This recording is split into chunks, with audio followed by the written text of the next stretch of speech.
Capítulo 2. Ao entrarem, perceberam ambos Dorian Gray. Estava sentado no piano, de costas para ele, folheando um dos volumes das Cenas da Floresta, de Schumann. Nota. Início de nota.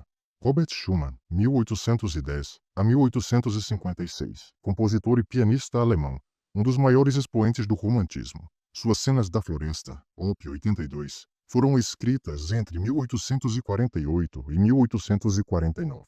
Recomendamos ao leitor que ouça para sentir a atmosfera deste início de capítulo. Fim de nota.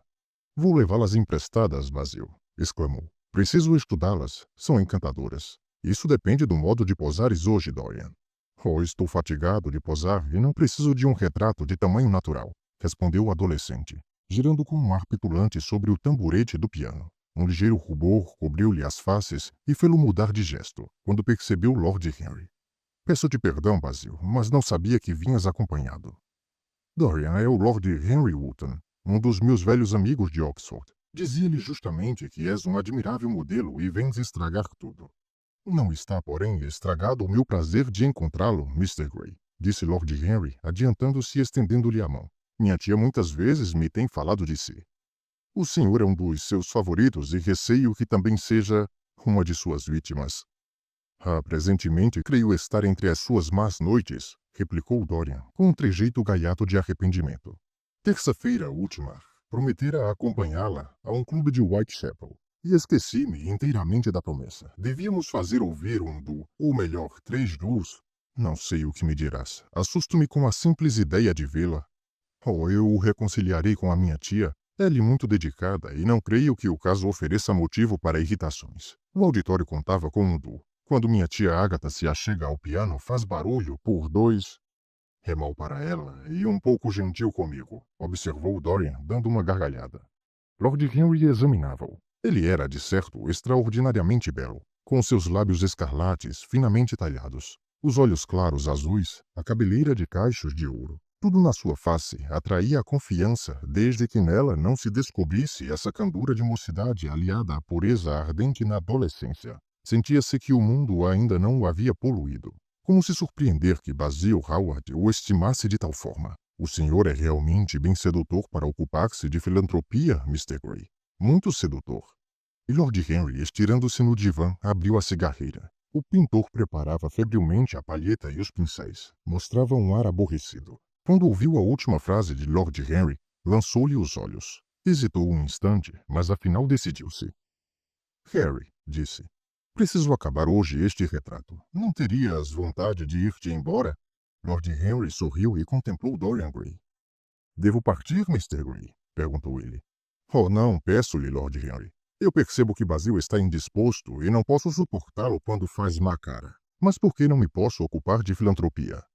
Não sei o que lhe responder, Mr. Gray. É um assunto tão maçante que dele só se pode tratar seriamente. Não me vou, porém, desde que me convides. Tu, Basil, não insistes na minha retirada, não é assim? Já me disseste muitas vezes desejar descobrir alguém para tagarelar com os seus modelos. Howard trincou os beiços. Já que Dorian deseja, podes ficar. Seus caprichos são leis para todos, exceto para ele. Lord Henry apanhou o chapéu e as luvas. És muito bom, Basil, mas quero ir. Tenho uma entrevista com alguém no Orleans. Adeus, Mr. Gray. Venha ver-me uma destas tardes em Curzon Street. Pelas 5 horas estou geralmente em minha casa. Escreva-me quando vier. Ficarei desolado se não me encontrar. Basil, exclamou Dorian Gray. Se Lord Henry Wotton se retira, eu também parto. Tu nunca abres a boca quando pintas e é horrivelmente enfadonho ficar-se pregado em um tamborete com ar amável. Pede-lhe que fique. Eu insisto por que ele se demore. Fica então para satisfazer-nos, Harry, disse Howard, mirando atentamente o quadro. É verdade. Afinal, eu nunca falo nem escuto quando trabalho, e compreendo que isto deve ser desagradável aos meus infortunados modelos. Peço-te que fiques. Mas que pensará a pessoa à minha espera no Orleans? O pintor pôs-se a rir. Penso que tudo se deslindará naturalmente. Experimenta, Harry. E agora, Dorian? Sobe ao estrado, não te mexas muito e não prestes atenção ao que te disser Lord Henry. Sua influência é má para todo mundo, salvo para ele. Dorian Gray subiu o estrado com um ar de jovem mártir grego, mostrando uma ligeira expressão de descontentamento a Lord Henry, por quem já sentia certa inclinação. Era tão diferente de Basil, ambos formavam tão delicioso contraste. E Lord Henry tinha uma voz tão doce. Ao fim de alguns instantes, disse-lhe: É verdade que a sua influência chega a prejudicar tanto quanto quer Basil? Ignoro o que os homens entendem por uma boa influência, Mr. Grey. Toda influência é imoral. Imoral do ponto de vista científico. Porque considero que influir sobre uma pessoa é transmitir-lhe um pouco de sua própria alma. Esta pessoa deixa de pensar por si mesma. Deixa de sentir suas paixões naturais. Suas virtudes não são mais suas. Seus pecados, se houver qualquer semelhança a pecados, serão emprestados. Ela tornar-se-á eco de uma música estranha, autora de uma peça que não se compôs para ela. O fim da vida é o desenvolvimento da personalidade. Realizar sua própria natureza, eis o que todos procuramos fazer. Os homens hoje amedrontam-se deles mesmos. Esqueceram-se do maior de todos os deveres, do dever que cada um deve a si próprio. Naturalmente são caridosos, nutrem o pobre, vestem os andrajosos, mas deixam as suas almas famintas e andam nus. A coragem nos abandonou. É possível que nunca a possuíssemos. O terror da sociedade, que é a base de toda a moral, o terror de Deus, que é o segredo da religião. Eis as duas coisas que nos governam. E ainda... Volta a tua cabeça um pouco para a direita, Dorian, disse o pintor, embebido na sua obra e tendo descoberto na fisionomia do adolescente um ar que nunca vira. E ainda, continuou a voz musical de Lord Henry, um tom mais baixo, com a graciosa flexão de mão que lhe era particularmente característica desde o colégio de Eton. Creio que se um homem quisesse viver plena e completamente, quisesse dar uma forma a cada sentimento, uma expressão a cada pensamento, uma realidade a cada sonho, creio que o mundo experimentaria tal impulso de alegria nova que nos esqueceríamos de todos os males medievais para voltarmos ao ideal grego. Talvez mesmo a qualquer coisa mais linda e rica que esse ideal. O mais bravo, porém, dentre nós tem medo de si próprio. A abjuração de nossas vidas é tragicamente semelhante à mutilação dos fanáticos. Somos punidos pelo que negamos. Cada impulso que tentamos sufocar persevera em nosso íntimo e nos intoxica. O corpo peca, a princípio, e satisfaz-se com o pecado. Porque a ação é um modo de purificação. Só conservamos a lembrança de um prazer ou a voluptuosidade de uma saudade. Só quando cedemos a uma tentação nos desembaraçamos dela. Procure resistir e a sua alma há de aspirar doentiamente a tudo de que quiser preservar-se, com a agravação do desejo por aquilo que todas as leis monstruosas tornaram ilegal e monstruoso. Já se disse que todos os grandes acontecimentos do mundo se acomodam no cérebro. É no cérebro, e aí somente que também tomam lugar os grandes pecados do mundo. Você, Mr. Grey, com a sua cadente mocidade e a sua cândida infância, há de ter tido paixões que o terão espantado. Pensamentos que já o encheram de terror, dias de sonho e noites de sonho que, simplesmente recordadas, bastarão para fazer subir-lhe o rubor às faces. Alto, pediu Dorian Gray, hesitante. Detenha-se, o senhor me embaraça. Não sei o que lhe responder. Tenho uma resposta a dar-lhe, mas não a encontro. Não fale, deixe-me pensar, por favor. Deixe-me experimentar pensar.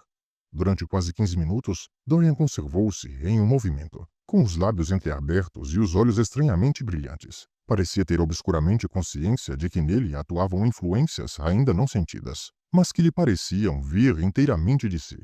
As poucas palavras que lhe dirigia ao amigo de Basil, palavras pronunciadas sem dúvida casualmente e carregadas de paradoxos propositais, haviam-lhe tocado alguma corda secreta, antes adormecida, mas que ele sentia agora palpitar e vibrar.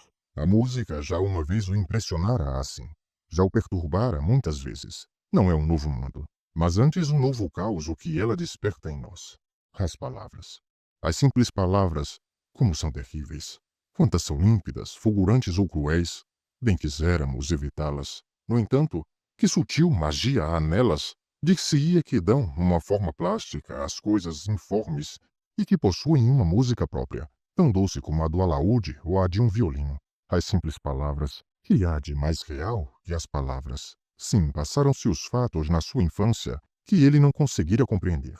Agora os compreendia. A vida se lhe apresentou de súbito, ardentemente colorida. Convenceu-se de que até então só havia caminhado através de chamas. Por que nunca chegara a suspeitar disso? Lord Henry o suspeitava, com um misterioso sorriso nos lábios. Conhecia o momento psicológico do silêncio. Sentia-se vivamente interessado. Pasmava-se diante da impressão súbita provocada pelas suas frases, lembrando-se de um livro que lera aos 16 anos, e que revelara o que até então ignorava. Maravilhou-se ao ver Dorian Gray passar por semelhante experiência. Ele apenas lançara ao ar uma flecha. Esta alcançara o alvo. Aquele rapaz era deveras interessante. Howard pintava com uma notável firmeza de mão, o que o caracterizava. Ele possuía essa elegância, essa delicadeza perfeitas que, em arte, procedem sempre da verdadeira força. Não prestava atenção ao prolongado silêncio do ambiente. Basil, estou cansado da posição, exclamou de repente Dorian Gray. Preciso ir até o jardim. O ar aqui está sufocante. Meu caro amigo, sinto muito, mas quando pinto não penso em outra coisa. E nunca posaste tão bem. Estavas perfeitamente imóvel e eu colhi o efeito que buscava. Os lábios semiabertos e os olhos iluminados. Não sei o que poderia dizer-te, Harry, mas é a ele, certamente, que deves essa maravilhosa expressão. Suponho que ele te lisonjeou. Não deves tomar a sério uma palavra dita por ele. Ele não me fez cumprimentos, e talvez seja esta a razão pela qual quero crer no que ele me diz. Ora, o senhor bem sabe que acredita em tudo quanto lhe disse, respondeu Lord Henry, mirando-o com seus olhos langorosos e sonhadores. Eu o acompanharei ao jardim. Faz um calor insuportável nesse ateliê, Basil. Faz-nos servir qualquer coisa gelada, uma bebida qualquer de morangos. Fica a teu gosto, Harry. Chama Parker pela campainha, logo que chegue eu lhe encomendarei o que quiseres. Tenho ainda que trabalhar no fundo do retrato. Daqui a pouco irei juntar-me a vocês. Não me subtraias, Dorian, por muito tempo. Nunca estive tão disposto a pintar. Será certamente minha obra-prima, se não é desde já. Lord Henry, passando-se ao jardim, encontrou Dorian Gray com o rosto mergulhado em um fresco molho de lilazes, aspirando sofregamente o perfume como de um vinho precioso. Aproximou-se dele e pôs-lhe a mão na espádua. Muito bem, disse-lhe. Nada cura melhor a alma que os sentidos, como nada seria melhor que a alma para sanear os sentidos. O adolescente tremeu voltando-se. Trazia a cabeça descoberta. As folhas lhe haviam desarranjado os cachos rebeldes e emaranhados os fios de ouro do cabelo. Em seus olhos pairava como que uma espécie de terror que se descobre nos olhos de alguém acordado em sobressalto. As narinas, finamente desenhadas, palpitavam, e uma perturbação oculta avivava o carmim de seus lábios trementes. Sim, continuou Lord Henry, é um dos grandes segredos da vida. Curar a alma por meio dos sentidos e os sentidos com o auxílio da alma. O senhor é uma admirável criatura. Sabe mais do que pensa saber. Assim como julga conhecer menos do que conhece. Dorian Gray tomou um ar triste e voltou a cabeça. Certamente não podia deixar de apreciar o belo e gracioso jovem que via à sua frente. A sua figura amorenada e romanesca, cheia de uma certa expressão fatigada, o interessava. Havia qualquer coisa de absolutamente fascinante na sua voz lânguida e velada. As mãos mesmo, suas mãos frescas e brancas, lembrando flores, possuíam um encanto curioso. Tal como a voz, elas pareciam musicais, pareciam ter uma linguagem particular. Atemorizava-se e era vergonhoso temer. Atemorizava-se e era vergonhoso temer. Fora necessário o aparecimento do desconhecido para revelar-se a si mesmo. Conhecia havia meses Basil Hallward, e a amizade deste não o modificara. O outro passara pela sua existência e havia descoberto o mistério da vida. Que poderia, pois, amedrontá-lo assim? Ele não era nem uma menina, nem um colegial. Era ridículo, na verdade. Sentemo-nos à sombra, convidou Lord Henry. Parker já nos trouxe o que beber, e se o senhor se conserva muito tempo ao sol, pode estragar a tez, e Basil não quererá depois pintá-lo. Não se arrisque a apanhar uma soalheira, não é a ocasião. Que poderia acontecer? Perguntou rindo Dorian Gray, sentando-se no fundo do jardim. É para si uma questão de massa e importância, Mr. Gray. Ora, e por quê? Porque o senhor possui uma juventude admirável e uma juventude é a única coisa desejável. Eu pouco me incomodo. Pouco se incomoda? Agora. Um dia verá, quando estiver velho, enrilhado e feio, quando o pensamento lhe houver sulcado a fronte com a sua garra e a paixão marcado os seus lábios de estigmas desfigurantes, um dia verá, dizia, que se há de incomodar amargamente. Em qualquer parte por onde ande atualmente, acha prazer. Será sempre assim? A sua figura é adoravelmente bela, Mr. Gray. Não se contrarie, porque de fato a possui. E a beleza é uma das formas do gênio. A mais alta mesmo, pois não precisa ser explicada. É um dos fatos absolutos do mundo, como o sol, a primavera, ou o reflexo nas águas sombrias. Dessa concha de prata que chamamos a lua. Isso não pode ser discutido. É uma soberania de direito divino, e os que a possuem são feitos por ela príncipes. Sorri? Ah, não sorria. Não sorrirá tão facilmente quando a houver perdido. Tem-se dito que a beleza é apenas superficial. Talvez seja. Mas em todo caso, é sempre menos superficial que o pensamento. Para mim, a beleza é a maravilha das maravilhas. Só os sujeitos acanhados não julgam pela aparência. O verdadeiro mistério do mundo é o visível, nunca o invisível. Sim, Mr. Gray. Os deuses lhe foram favoráveis. Mas o que os deuses dão, tornam a tomar depressa. Serão poucos os anos que poderá viver realmente, perfeitamente, plenamente. Sua beleza se esvairá com a mocidade e imediatamente poderá contar com triunfos, se não viver dessas migalhas de triunfos, que a memória do passado tornará mais amargas que as derrotas. Cada mês de vida que se vai aproxima-o de qualquer coisa terrível, o tempo tem ciúmes de si e castiga os lírios e as rosas. O seu rosto há de empalidecer, as suas faces hão de escavar-se, e os seus olhares hão de fanar-se. Sofrerá horrivelmente. Ah, aproveite a sua mocidade enquanto a possui. Não esbanje o ouro de seus dias, ouvindo os tolos procurando sustar a inevitável decadência. E evite o ignorante, o comum, o vulgar. É a aspiração doentia, o falso ideal da nossa idade. Viva, viva a maravilhosa vida de que dispõe. Não queira perder nada. Busque sempre novas sensações, não receie. Um novo hedonismo, eis o que se pede este século. O símbolo tangível pode estar em si. Nada há de relativo à sua personalidade que não possa realizar. O mundo é seu por algum tempo. Quando o encontrei, percebi que o senhor ainda não tinha consciência do que é e do que pode vir a ser. Havia em sua pessoa qualquer coisa tão particularmente atraente que senti o dever de revelá-la a si mesmo, no temor trágico de vê-lo arruinado, porquanto sua mocidade tem tão pouco tempo a viver. Tão pouco. As flores fenecem, mas reflorescem. Este ébano, pelo mês de junho do ano próximo, estará tão florescente como agora. Dentro de um mês, esta clematite se revestirá de flores purpúreas, e de ano em ano as suas flores de púrpura darão a vida ao verde de suas folhas.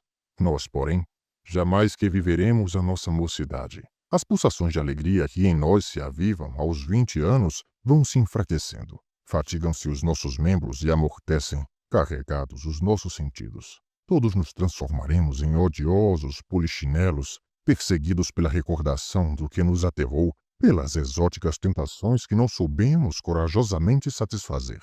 Juventude. Juventude. Nada há neste mundo além da juventude. Os grandes olhos abertos, Dorian Gray ouvia, transportado. Um ramo de lilás tombou de sua mão ao chão. Uma abelha lançou-se sobre ele, volteou ao redor um momento, zumbindo, e percebeu-se um arrepiamento geral nos glóbulos estelares das pequenas flores. Dorian contemplava-as com esse estranho interesse que tomamos pelas mais insignificantes coisas quando estamos preocupados com problemas que nos assustam, quando nos enfastiamos de uma nova sensação para a qual não descobrimos a expressão, ou quando nos aterramos perante uma ideia obcecante, a qual nos sentimos forçados a ceder. A abelha retomou logo seu voo. Ele percebeu-a pousando no cálice pintalgado de uma campanilha tirana. A flor dobrou-se e balanceou-se no ar docemente. Subitamente o pintor apareceu à porta do ateliê e fez reiterados sinais. Puseram-se a rir um para o outro. Espero-os. Voltem. A luz está muito boa agora e podem trazer as bebidas. Ergueram-se e preguiçosamente caminharam ao longo do muro. Duas borboletas verdes e as brancas volitavam em frente de ambos, e em uma pereira ao canto do muro, um tordo pôs-se a cantar. Está satisfeito, Mr. Gray, por me haver encontrado? Perguntou Lord Henry, fixando o outro. Sim, sinto-me agora contente e creio que sempre me sentirei contente por isso. Sempre. É um vocabulário terrível que me faz estremecer quando o escuto. As mulheres o empregam tanto, com ele acabam todos os romances, tentando eternizá-los. É um vocábulo sem significação. A única diferença que existe entre um capricho e uma eterna paixão é que o capricho dura muito mais tempo. Como fossem entrando no ateliê, Dorian Gray pousou a mão no braço de Lord Henry. Neste caso, a nossa amizade nunca passe de um capricho, murmurou ele, enrubescendo da sua própria audácia. Subiu depois do estrado e retomou a sua posição. Lord Henry estendera-se numa larga poltrona de vime e observava o vai-vem do pincel na tela e as passadas de Howard recuando para apreciar o efeito. Somente isso interrompia o silêncio. Nos raios oblíquos, vindo pela porta entreaberta, voava a poeira dourada. O forte aroma das rosas carregava a atmosfera. Ao fim de um quarto de hora, Howard interrompeu o trabalho mirando alternativamente, por muito tempo, Dorian Gray e o retrato, mordiscando a ponta de um dos seus grandes pincéis, as sobrancelhas crispadas. "Pronto!" exclamou, e abaixando-se, assinou seu nome em altas letras de vermelhão no canto esquerdo da tela. Lord Henry foi contemplar o quadro. Era uma admirável obra de arte, de uma semelhança maravilhosa. "Meu caro amigo", disse ele, "deixa-me felicitar-te calorosamente. É o mais belo retrato destes tempos. Mr. Gray, venha contemplar-se." O adolescente estremeceu, como despertado de algum sonho. "Está realmente terminado?" murmurou, descendo do estrado. "Absolutamente terminado", confirmou o pintor. "E tu hoje posaste como um anjo. Sou-te agradecido como nunca." "Isso é tudo devido a mim", emendou Lord Henry. "Não é verdade, Mr. Gray?" Dorian não respondeu. Aproximou-se descuidosamente de seu retrato e pôs-lhe os olhos. Quando o viu, surpreendeu-se e o seu rosto lhe coloriu um momento de prazer. Um raio de alegria iluminou-lhe os olhos, porquanto ele se reconhecia pela primeira vez. Ficou algum tempo imóvel, admirando, e na dúvida se Howard lhe falava sem compreender a significação de suas palavras. O sentido de sua própria beleza surgiu-lhe como uma revelação. Até então nunca a percebera. Os cumprimentos de Basil Howard lhe haviam parecido simples exageros graciosos de amizade. Ele os ouvira rindo e depressa os esquecera. Seu caráter não experimentara a influência dessas frases. Chegara Lord Henry Wotton com seu estranho panegírico da mocidade e a advertência terrível de sua brevidade. Ele havia sido tocado, a propósito, e presentemente, em face da sombra de sua própria beleza, sentia a plena realidade expandir-se em si. Sim, chegaria o dia em que sua face se encheria de pregas e rugas,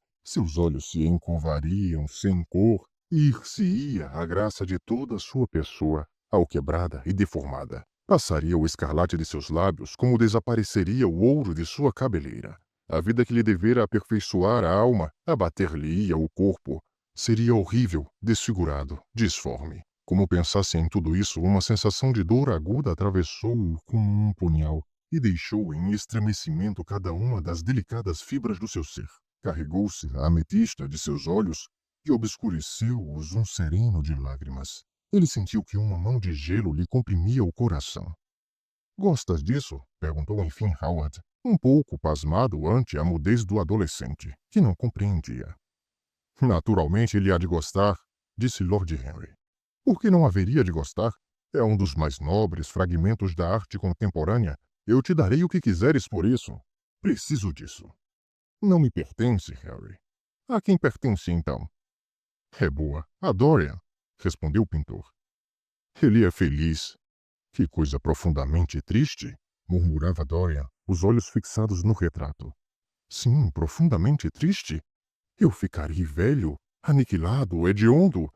Esta pintura continuará sempre fresca. Nunca será vista mais velha do que hoje, neste dia de junho. Ah, se fosse possível mudar os destinos. Se fosse eu quem devesse conservar-me novo e essa pintura pudesse envelhecer, por isto eu daria tudo. Não há nada no mundo que eu não desse, até a minha alma." "Dificilmente conseguiria tal combinação", bradou Lord Henry numa risada. "E eu, de resto, me oporia", disse o pintor. Dorian Gray virou-se para este. "Creio bem, Basil. Tu amas muito mais a tua arte que teus amigos. Diante de ti, eu não sou nem mais nem menos que uma das tuas figuras de bronze. Apenas tanto. Antes..."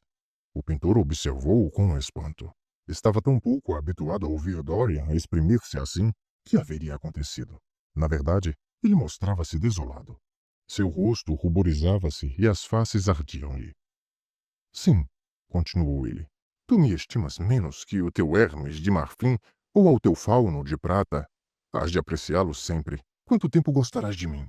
Até aparecer-me a primeira ruga, sem dúvida. Agora sei que quando perdemos os encantos, quaisquer que sejam, perdemos tudo. Tua obra revelou-me isto. Lord Henry Wotton tem toda a razão. A mocidade é a única coisa de valor. Quando perceber que envelheço, hei de matar-me. Howard empalideceu e tomou-lhe a mão. Dorian, Dorian, gritou. Não fales assim.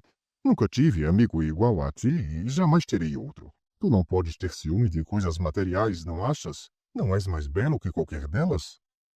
Tenho ciúme de tudo aquilo cuja beleza é imperecível. Tenho ciúmes do meu retrato. O que deverá ele conservar, o que eu hei de perder? Cada momento que se escoa, leva-me qualquer coisa e embeleza essa figura.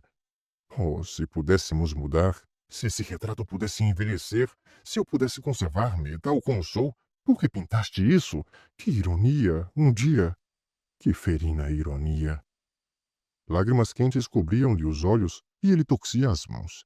De repente precipitou-se para o divã e mergulhou a face nos coxins, de joelhos, como se orasse. Eis a tua obra, Harry, apontou o pintor amargamente. Lord Henry encolheu os ombros.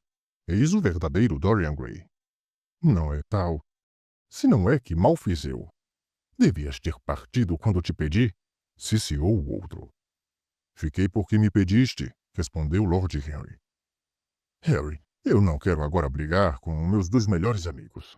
Mas por culpa de vocês dois, começo a detestar o que até hoje produzi de mais fino e vou destruir esse trabalho, que é afinal uma tela com tintas. Não quero que isso possa apagar as nossas 3 vidas. Dorian Gray ergueu sua cabeça dourada do monte das almofadas e viu o pintor caminhando em direção a uma mesa colocada sobre as grandes cortinas da janela. Que iria fazer?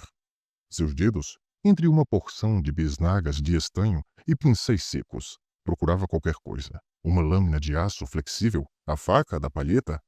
Encontrou-a. Ia rasgar a tela. Comprimindo soluços, o jovem saltou do divã e, atirando-se sobre Howard, arrancou-lhe a faca das mãos, arremessando-a ao fundo do ateliê. Basil, eu te peço, seria um assassinato. Alegra-me ver-te apreciar enfim a minha obra, disse o pintor friamente, readquirindo nova calma. Nunca esperei isso de ti. Apreciá-la? Eu a adoro, Basil. Sinto nela um pouco de mim mesmo. Então bem, logo que tu secares, tu serás envernizado, emoldurado e expedido à tua casa. Aí farás o que te convier de ti mesmo.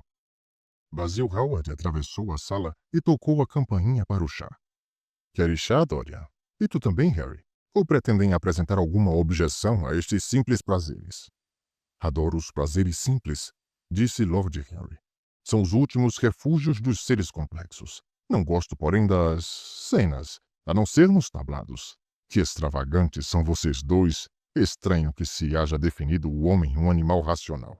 Essa definição, olhem que foi prematura. O homem pode ser muita coisa, mas não é racional. De resto, estimo que não o seja. Desejo antes de tudo que vocês não briguem por causa deste retrato. Ouve, Basil, farias melhor dando-me esse mau menino. Preciso mais dele que Dorian. Se o deres a outro e não a mim, Basil, eu nunca te perdoarei, bradou Dorian Gray. E não permito a ninguém que me classifique como péssimo rapaz. Tu sabes que este quadro te pertence, Dorian. Eu já te dera antes de fazê-lo. E você também sabe que foi um bocadinho mal, Mr. Gray, e que não pode revoltar-se quando alguém lhe lembrar que é extremamente jovem. Nesta manhã ter-me-ia zangado. Ah, esta manhã. Você já viveu depois. Bateram à porta e entrou o mordomo, com uma bandeja de chá, que colocou sobre uma pequena mesa japonesa. Ouviu-se um ruído de xícaras e pires, o chiar de uma chaleirinha estriada da Geórgia. Um criado trouxe 2 vasos chineses de forma globular. Dorian Gray ergueu-se e serviu o chá. Os 2 outros dirigiram-se preguiçosamente até a mesa e examinaram o que havia sob as cobertas dos pratos. Vamos ao teatro esta noite? Convidou Lord Henry. Deve haver qualquer coisa de novo. Prometi jantar na casa de White, mas como é um velho amigo, posso telegrafar-lhe dizendo-me indisposto ou que não posso ir devido a um compromisso posterior. Penso que assim apresentaria uma desculpa correta. Teria todo o encantamento da candura. É fatigante vestir-se numa casaca, ajuntou Howard. E depois que se veste, fica-se abominável. Sim, respondeu Lord Henry abstratamente. As vestes do século XIX são detestáveis, são sombrias, deprimentes. O pecado é realmente o único elemento de algum colorido na vida moderna. Tu não deverias dizer tais coisas diante de Dorian, Harry. Diante de que Dorian? O que nos serve chá ou aquele do quadro? Diante de ambos. Eu gostaria de ir ao teatro consigo, Lord Henry, confessou o mancebo. Pois bem, venha, assim como tu também, não é, Basil? Eu não posso, francamente. Prefiro ficar, tenho muito o que fazer. Pois bem, então eu e você, Mr. Gray, sairemos juntos. Com muito prazer. O pintor mordeu os lábios e, com a xícara na mão, dirigiu-se para o retrato. Eu ficarei com o Dorian Gray real, disse tristemente. Aí está o Dorian Gray real? Perguntou o original do retrato, avançando na mesma direção. Sou realmente como esse? Sim, tu és como ele. E deveras maravilhoso, Basil. Ao menos é o mesmo em aparência, mas este não mudará jamais, acrescentou Howard. É alguma coisa. Quanta coisa a propósito da felicidade, exclamou Lord Henry. Mesmo no amor, é uma pura questão de temperamento e nada tem que ver com a nossa própria vontade. Os moços querem ser fiéis e não são. Os velhos querem ser infiéis e não podem. Eis tudo quanto se sabe. Não vás ao teatro esta noite, Dorian, pediu Howard. Fica para jantar comigo? Não posso, Basil. Por quê? Porque já prometi a Lord Henry Wotton ir com ele. Ele não reparará muito se faltares a palavra. Sempre falta a sua. Peço-te que não vás. Dorian pôs-se a rir, balançando a cabeça. Suplico-te. O rapaz hesitava. Lançou um olhar a Lord Henry, que os espiava da mesa onde tomava o chá, sorrindo divertido. Quero sair, Basil, disse enfim. Muito bem, concordou Howard, indo depositar a xícara na bandeja. Já é tarde e, como vocês precisam vestir-se, fariam bem em não perder tempo. Até à vista, Harry. Até à vista, Dorian. Vem ver-me cedo amanhã, se for possível. Com certeza. Não te esqueças. Naturalmente. E Harry? Sim, Basil. Lembra-te do que te pedi esta manhã no jardim. Já não me lembro. Eu conto contigo. Eu bem quisera poder contar contigo, disse sorrindo Lord Henry. Venha, Mr. Gray. Tenho o cabriolé à espera. Deixá-lo-ei em casa. Adeus, Basil. Obrigado pela tua tarde encantadora. A porta cerrou-se sobre os hóspedes. O pintor então atirou-se a um sofá, e uma expressão de amargura estampou-se-lhe no rosto.